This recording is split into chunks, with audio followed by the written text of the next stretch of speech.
안녕하세요.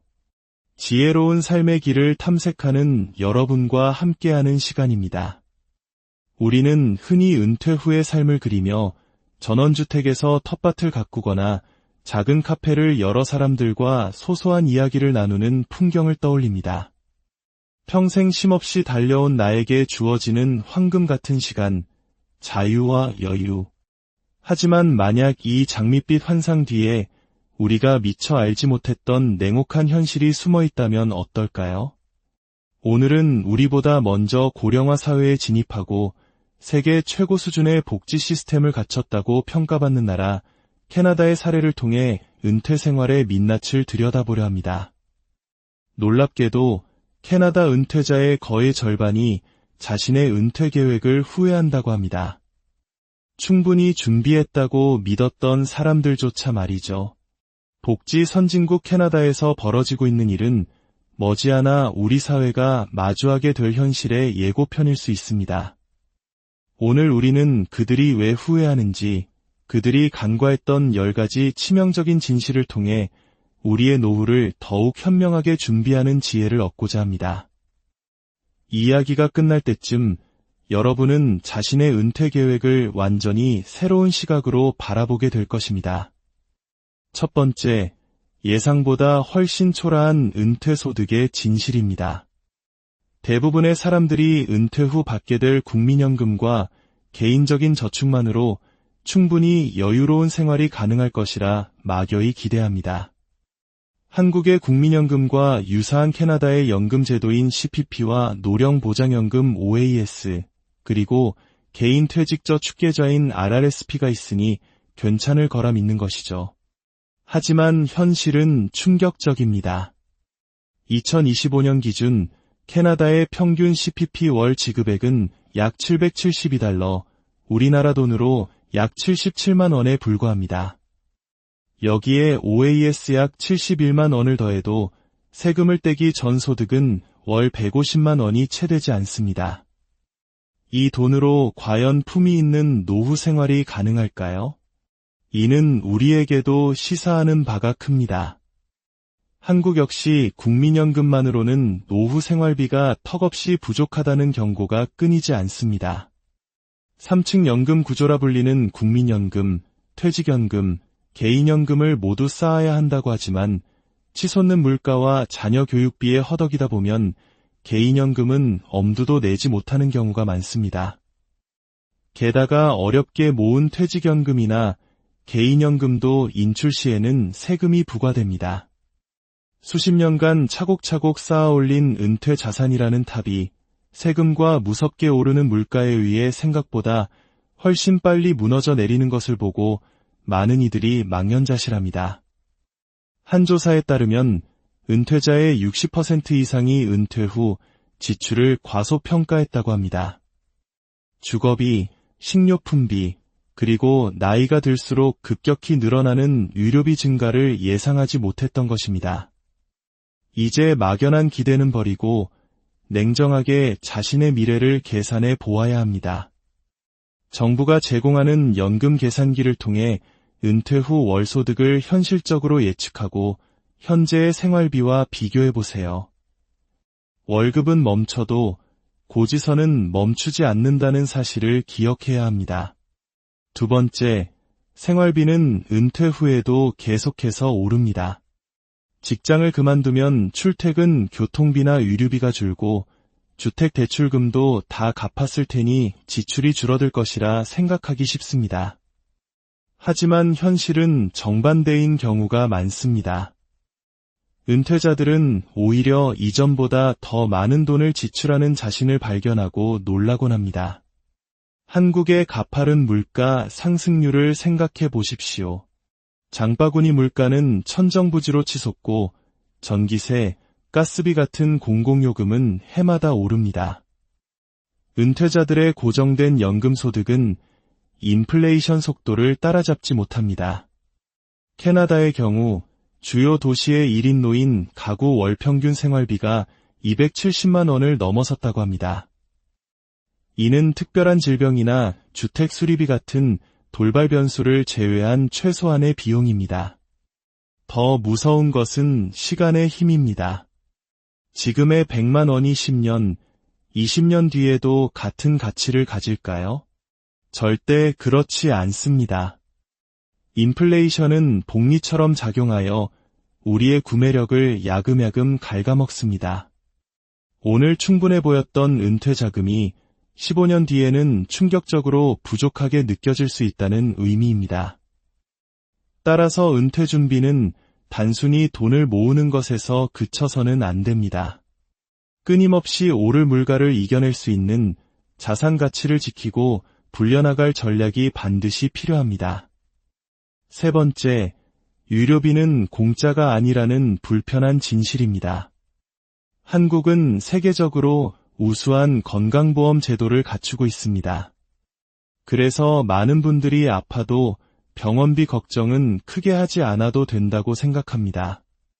하지만 이는 절반만 맞는 이야기입니다.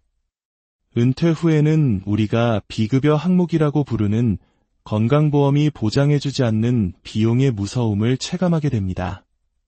캐나다 역시 마찬가지입니다. 치과치료, 안경 및 보청기, 물리치료, 간병 서비스 등은 대부분 개인이 부담해야 합니다.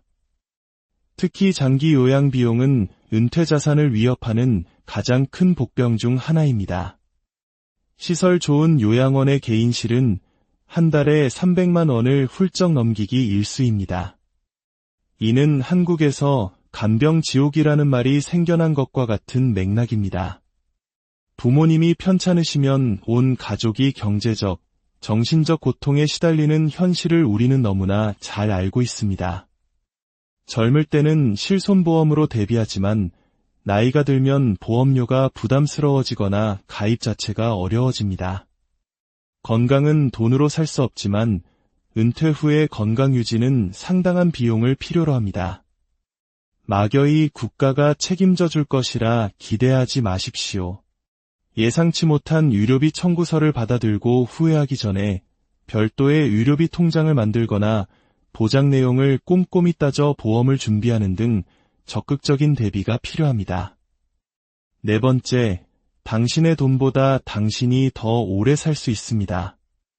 의학기술의 발달로 우리는 100세 시대를 이야기합니다. 하지만 이것이 축복이 아닌 재앙이 될 수도 있다는 사실을 아시나요? 준비된 자산보다 수명이 더 길어지는 장수 리스크는 이제 우리 모두의 현실적인 공포가 되었습니다. 캐나다 통계에 따르면 현재 65세인 사람 4명 중 1명은 90세 이상 살 것이라고 합니다.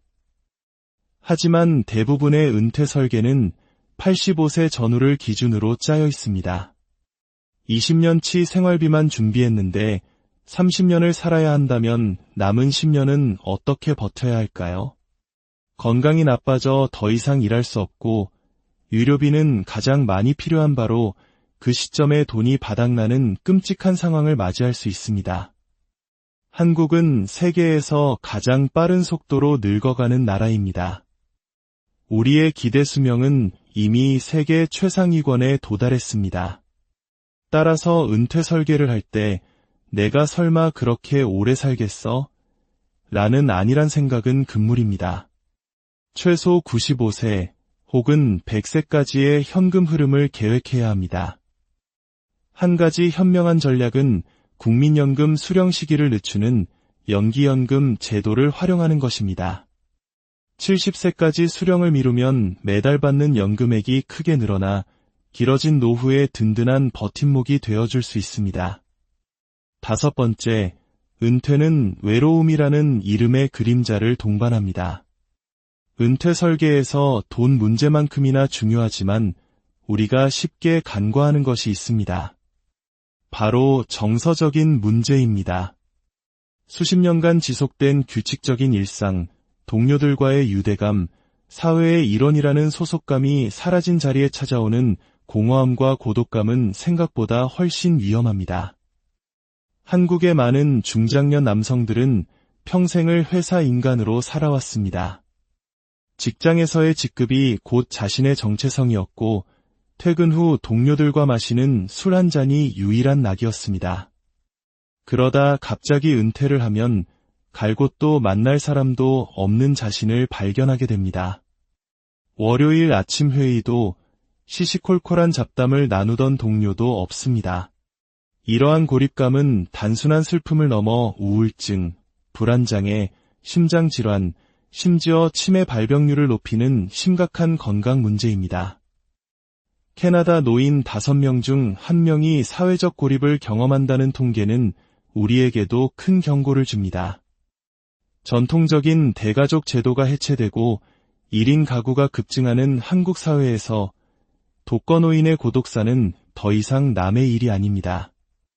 은퇴는 사회생활의 끝이 아니라 새로운 사회생활을 시작할 기회여야 합니다. 지역 커뮤니티에 참여하거나 새로운 것을 배우고 봉사활동을 시작해보세요. 소소한 아르바이트를 통해 얻는 수입보다 사람들과의 연결고리가 주는 만족감이 훨씬 클 수 있습니다. 은퇴 후의 삶을 무엇으로 채울 것인지에 대한 계획이 돈 계획만큼이나 중요합니다. 6번째, 세금 폭탄은 은퇴 후에도 계속됩니다. 은퇴하면 더 이상 월급을 받지 않으니 세금 걱정도 끝이라고 생각하셨나요? 안타깝게도 그것은 큰 착각입니다. 은퇴 소득에도 꼬박꼬박 세금이 붙는다는 사실을 알고 많은 분들이 충격을 받습니다. 국민연금, 퇴직연금, 개인연금 모두 소득으로 간주되어 세금이 부과됩니다. 특히 아무 계획 없이 목돈이 필요한 해에 연금을 한꺼번에 많이 인출했다가는 높은 세율을 적용받거나 건강보험료 피부양자 자격에서 탈락하여 예상치 못한 세금 폭탄을 맞을 수 있습니다. 캐나다에서는 일정 소득 이상인 은퇴자에게 지급했던 노령연금을 다시 회수하는 OAS 클라백이라는 제도도 있습니다. 자신의 저축을 인출했을 뿐인데 정부 혜택이 줄어드는 황당한 상황이 벌어지는 것이죠. 은퇴 후의 자산관리는 얼마를 모았는가가 아니라 세금을 빼고 얼마를 손에 줄 수 있는가의 싸움입니다. 비과세 혜택이 있는 금융상품을 적극 활용하고 전문가와 상담하여 연금 인출 시기와 금액을 조절하는 절세 전략을 반드시 세워야 합니다. 7번째, 연금 수령을 늦추는 것이 현명한 선택일 수 있습니다. 앞서 장수 리스크에서 잠시 언급했지만 이 전략은 매우 중요하기에 다시 한번 강조합니다. 대부분의 사람들이 은퇴하자마자 혹은 법적으로 가능한 나이가 되자마자 국민연금을 신청합니다. 하지만 건강하고 다른 소득원이 있다면 연금 수령을 최대한 늦추는 것이 훨씬 이득일 수 있습니다.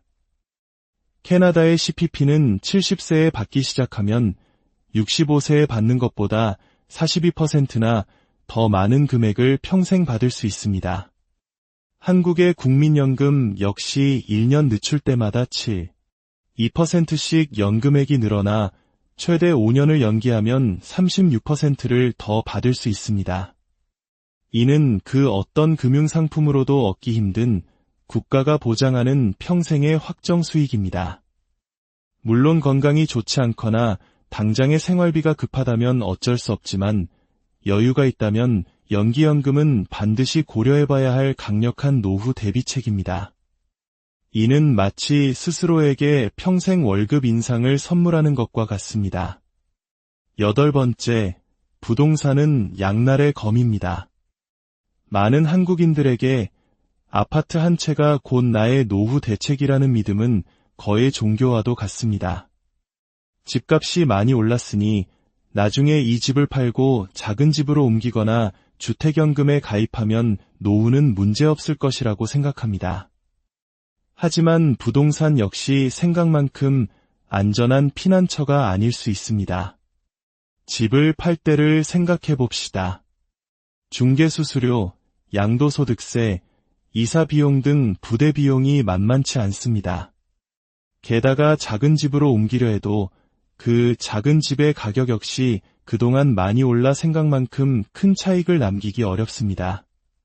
반대로 집을 계속 보유하는 것도 부담입니다. 매년 내야 하는 재산세와 종합부동산세 같은 보유세는 은퇴자에게 큰 압박이 됩니다. 시간이 지날수록 보일러, 배관 등 여기저기 수리할 곳이 생기는데 수백만 원의 목돈이 들어가는 수리비는 고정 수입이 없는 은퇴자에게 치명적일 수 있습니다.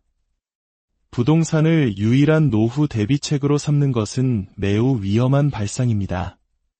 부동산은 전체 은퇴 계획의 일부여야지 전부가 되어서는 안 됩니다. 9번째, 다 큰 자녀가 여전히 당신의 지갑을 필요로 합니다. 자녀들을 다 키워 결혼까지 시켰으니 이제 부모로서의 의무는 끝났다고 생각하시나요?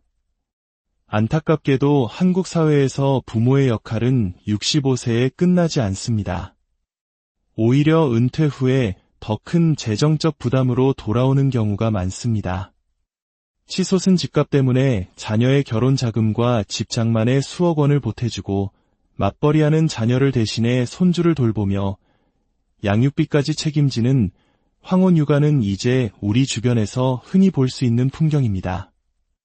자식을 돕고 싶은 부모의 마음은 당연하지만 여기에는 냉정한 진실이 있습니다. 당신은 대출을 받아 은퇴 생활을 할 수 없지만 당신의 자녀는 대출을 받을 수 있습니다. 자녀를 돕기 위해 당신의 노후 자금을 쓰는 것은 밑 빠진 독에 물 붓기가 될 수 있습니다. 매달 지원하는 몇십만 원이 10년, 20년 쌓이면 당신의 노후를 송두리째 흔들 수 있는 거금이 됩니다. 가족들과 재정적 한계에 대해 솔직하게 대화하고 건강한 경계를 설정해야 합니다. 자녀를 돕는 것이 당신의 노후를 파괴하는 일이 되어서는 안 됩니다. 마지막 10번째, 금융문맹은 노후 파산의 지름길입니다. 우리는 평생 돈을 벌지만 정작 돈을 관리하는 방법에 대해서는 제대로 배워본 적이 없습니다. 학창시절에는 입시 공부에, 사회에 나와서는 그저 열심히 일하는 데만 집중했습니다. 하지만 은퇴 후에는 더 이상 시행착오를 겪을 시간도 만회할 기회도 없습니다. 몇 번의 잘못된 투자는 돌이킬 수 없는 결과를 낳을 수 있습니다. 세금은 어떻게 계산되는지, 투자 상품의 수수료는 얼마인지, 이험 관리는 어떻게 해야 하는지 기본적인 지식 없이 남의 말만 듣고 섣불리 투자했다가 평생 모은 자산을 날리는 안타까운 사례가 너무나 많습니다. 하지만 희소식은 배우기에 너무 늦은 때란 없다는 것입니다. 은퇴를 앞두고 있다면 혹은 이미 은퇴했다면 지금이라도 금융 공부를 시작해야 합니다. 유튜브나 책, 커뮤니티 강좌 등 좋은 자료들이 많이 있습니다. 내가 가입한 연금 상품의 수익률을 확인하고 세금 관련 규정을 이해하는 것부터 시작하세요. 당신이 평생 땀 흘려번 돈입니다. 이제는 그 돈이 당신을 위해 현명하게 일하도록 만들어야 합니다. 금융 지식으로 무장할 때 막연한 불안감은 자신감으로 바뀔 것입니다. 오늘 우리는 복지 선진국 캐나다의 사례를 통해 은퇴 생활의 어두운 이면들을 살펴보았습니다. 예상보다 적은 소득, 치솟는 물가, 숨겨진 유료비, 고독감과 세금 문제까지 은퇴는 단순히 일의 끝이 아니라 재정적으로나 정서적으로 완전히 새로운 국면의 시작입니다. 하지만 이 모든 진실이 우리를 절망하게 하기 위함은 아닙니다. 오히려 미리 암으로써 우리는 더 현명하게 대비할 수 있습니다. 위험을 인지하는 것이야말로 위험을 피하는 첫걸음이기 때문입니다. 막연한 낙관주의를 버리고 오늘 당장 당신의 은퇴 계획을 다시 한번 점검해 보세요. 나의 예상 연금 수령액은 얼마인지, 은퇴 후의 생활비는 얼마나 필요할지, 숨겨진 비용은 없는지 꼼꼼히 따져보세요. 그리고 필요하다면 전문가의 도움을 받으세요. 오늘 이 이야기가 여러분의 평온하고 안정된 노후를 준비하는데 작은 등불이 되었기를 바랍니다. 만약 오늘 내용이 여러분의 미래에 도움이 되었다고 생각하신다면 좋아요와 구독으로 저희에게 힘을 보태주세요. 여러분의 작은 응원 하나하나가 저희가 더 가치 있는 콘텐츠를 만드는데 큰 원동력이 됩니다. 마치 여러분의 미래를 위한 작은 지식 투자처럼 말이죠. 여러분 모두의 지혜로운